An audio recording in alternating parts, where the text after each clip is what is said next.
नमस्कार, मैं हूं आपके साथ अर्जुन खजूरी और आपका स्वागत है हमारे चैनल में। इस वक्त की आपको बड़ी खबर बता रहे हैं जो कि आ रही है देश की राजधानी दिल्ली से। एमसीडी यानी कि म्युनिसिपल कॉर्पोरेशन ऑफ दिल्ली के मेयर चुनाव में अब आसानी से आम आदमी पार्टी को जो है भारतीय जनता पार्टी कुर्सी नहीं देने वाली है। इस समय की राजनीति बदल चुकी है अब दिल्ली एमसीडी में, और अब क्या होने वाला है आइए आपको बताते हैं। दरअसल आम आदमी पार्टी को मेयर चुनाव में भारतीय जनता पार्टी कड़ी चुनौती देने वाली है और अब आम आदमी पार्टी को उस चुनौती का सामना करना पड़ सकता है। दरअसल दिल्ली में एमसीडी इलेक्शन जीतने के बाद से ही आम आदमी पार्टी जो है वो लगातार मेयर के चुनाव के लिए जो है काफी उत्सुक है, और मेयर और डिप्टी मेयर पद के लिए जो है अपने उम्मीदवारों के नाम का ऐलान भी आम आदमी पार्टी की तरफ से कर दिया गया है।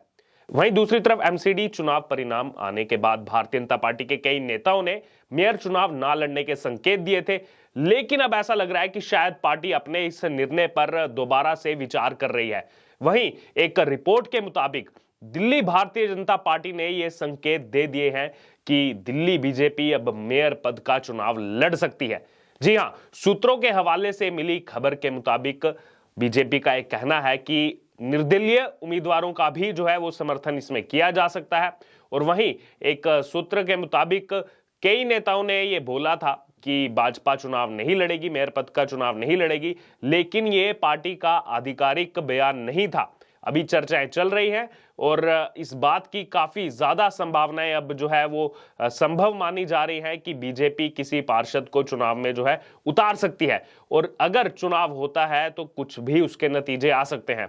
भाजपा का कोई पार्षद नॉमिनेशन कर सकता है और मेयर और डिप्टी मेयर पद का चुनाव जो है वो लड़ा जा सकता है, और ये चीजें जो है वो 27 दिसंबर तक जो है वो साफ हो जाएंगी, क्योंकि 27 दिसंबर ही आखिरी दिन है नॉमिनेशन का। वहीं दिल्ली मेयर चुनाव के लिए आम आदमी पार्टी ने शैली ओबराय को जो है मैदान में उतारा है, प्रत्याशी बनाया है। ईस्ट पटेल नगर से पार्षद का चुनाव लड़ी थी शैली ओबराय और जीती, और आम आदमी पार्टी ने डिप्टी मेयर पद के लिए वार्ड नंबर 76 के पार्षद आले मोहम्मद इकबाल उनको जो है अपना प्रत्याशी बनाया है डिप्टी मेयर पद के लिए। पहले ऐसा माना जा रहा था कि बीजेपी ये जो है चुनाव नहीं लड़ना चाहती है, लेकिन अब धीरे धीरे जो है संभावनाएं इस राजनीति में चेंज होती दिखाई दे रही हैं। वहीं दिल्ली नगर निगम के मेयर का चुनाव 6 जनवरी 2023 को होने वाला है। उसी दिन दिल्ली नगर निगम की पहली बैठक भी होगी।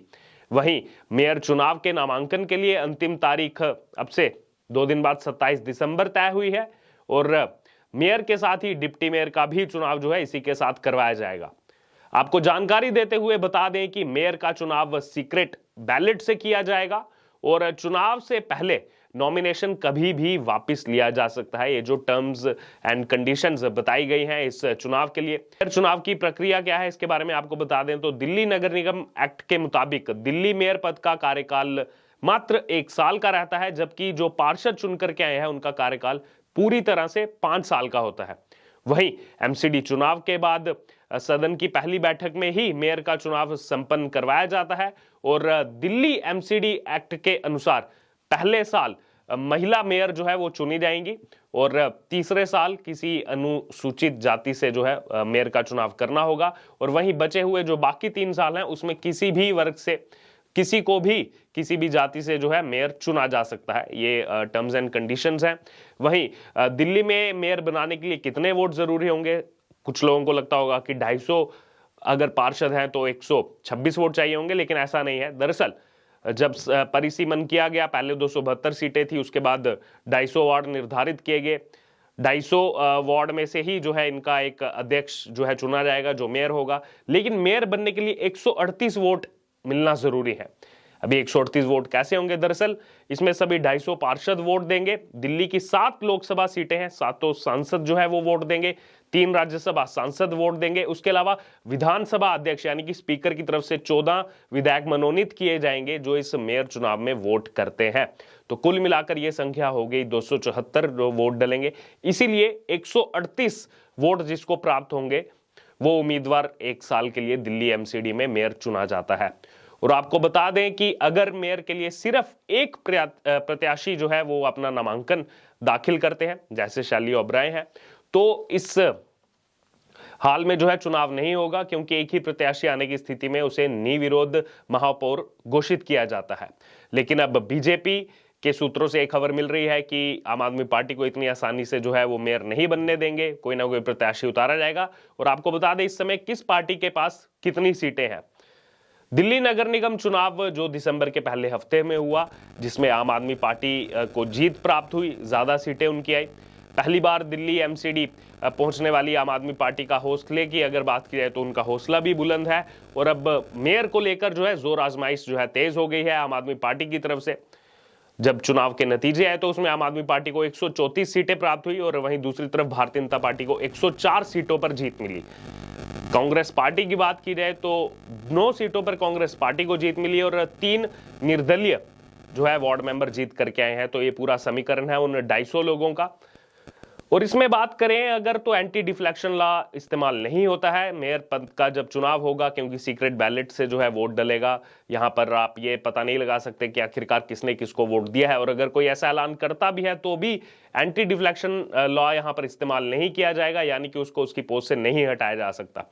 वहीं कुछ दिन पहले आम आदमी पार्टी ने ये जो है आपत्ति भी दर्ज करवाई थी कि हमारे पार्षद खरीद रही है भारतीय जनता पार्टी, लेकिन इसका अभी तक वो प्रमाण नहीं दे पाए हैं। इससे पहले भी आरोप लगे थे विधायकों को खरीदने के। हमेशा से बीजेपी पर आरोप लगाए हैं आम आदमी पार्टी ने कि हमारे लोगों को खरीदने की कोशिश की जा रही है, लेकिन कौन बीजेपी के नेता खरीदने की कोशिश कर रहे हैं, आज तक आम आदमी पार्टी इसका जो है मजबूत दावा पेश नहीं कर पाई है। वहीं बीजेपी लगातार ये दावा कर रही थी जब से रिजल्ट सामने आए कि मेयर तो हमारा ही होगा। बीजेपी के तमाम सीनियर नेता, जब उस दिन उनसे बात हुई, जब रिजल्ट आ रहा था कि 134 आई आम आदमी पार्टी की, 104 आई बीजेपी की, तब भी बीजेपी का ही कहना था कि मेयर तो हमारा ही होगा। बहरहाल ये नहीं बताया गया था कि इन 5 सालों में कितने मेयर उनके होंगे, लेकिन अभी जो पहले मेयर का इसमें चुनाव होने वाला है, इसमें जो कार्यकाल रहेगा वो मात्र 3 महीने का रहेगा। क्योंकि फाइनेंशियल ईयर 2022-2023 की बात की जाए तो मार्च तक जो है ये कैलेंडर चलता है और अभी 6 जनवरी को चुनाव होगा। तो उसके बाद ये माना जा रहा है कि मात्र 2.5 से 3 महीने का ही पहले मेयर का कार्यकाल रहने वाला है। तो क्या भारतीय जनता पार्टी उसमें भी अपना इतना इंटरेस्ट दिखाएगी? क्योंकि पहले ये इंटरेस्ट नहीं देखा जा रहा था, लेकिन अब जो है समय की मांग को देखते हुए ऐसा लग रहा है कि बीजेपी यहां पर इतनी आसानी से आम आदमी पार्टी के लिए मैदान साफ नहीं छोड़ेगी। क्योंकि अगर कांग्रेस पार्टी की बात की जाए तो कांग्रेस के पास जो आंकड़ा है वो डबल डिजिट में भी नहीं है, मात्र 9 ही प्रत्याशी जो हैं वो कांग्रेस के हैं। उसके अलावा विधानसभा में एक भी विधायक नहीं है। खैर, ये तो अब देखने वाली बात होगी कि स्पीकर की तरफ से जो है इसमें 14 मनोनीत विधायक जो है वोट डालेंगे, 7 लोकसभा सांसद वोट डालेंगे, वो सातों भारतीय जनता पार्टी के हैं। 3 निर्दलीय भी जो है वो वोट डालने वाले हैं, उनका पाला किसकी तरफ है। और उसके अलावा जो राज्यसभा सांसद है 3, वो भी वोट डालने वाले हैं। बहरहाल अब इस मेयर चुनाव को लेकर जो है कड़ी टक्कर देखने को मिल रही है। राजनीति दिन प्रतिदिन जो है गरमाई जा रही है। आने वाले 2 दिनों में पूरी तरह से स्थिति साफ हो जाएगी, क्योंकि 27 दिसंबर आखिरी दिन है नामांकन की, कि कौन कौन प्रत्याशी जो है मैदान में होगा। आम आदमी पार्टी की तरफ से स्थिति क्लियर है, लेकिन बीजेपी की ओर से भी मीटिंगों का दौर जो है वो चल रहा है। आखिरकार बीजेपी किसको मैदान में उतार सकती है, आने वाले दिनों में पता लगेगा। लेकिन इसको लेकर आपकी क्या राय है? क्या आम आदमी पार्टी के लिए ऐसे ही मैदान खुला छोड़ देना चाहिए, या फिर भारतीय जनता पार्टी को प्रयास करना चाहिए अपना मेयर और डिप्टी मेयर बनाने के लिए? क्योंकि इससे पहले अभी एक खबर आई कि केंद्र सरकार की तरफ से जो है दिल्ली की सड़कों का ब्यूटिफिकेशन करने के लिए, और जो कूड़े के पहाड़ की एक चर्चा एक लंबे समय से चल रही थी, उसको लेकर केंद्र सरकार ने जो है एक रोड मैप तैयार किया है और दिल्ली में सड़कों का निर्माण किया जाएगा। उस कूड़े का इस्तेमाल किया जाएगा उसकी बैडिंग के लिए। तो क्या आपको लगता है कि बीजेपी को इस बार मेयर और डिप्टी मेयर अपना उतारना चाहिए या नहीं? इसको लेकर आपकी जो भी राय है आप हमारे साथ कमेंट बॉक्स में शेयर कर सकते हैं। और इससे जुड़े तमाम अपडेट के लिए बने रहिए हमारे साथ। धन्यवाद।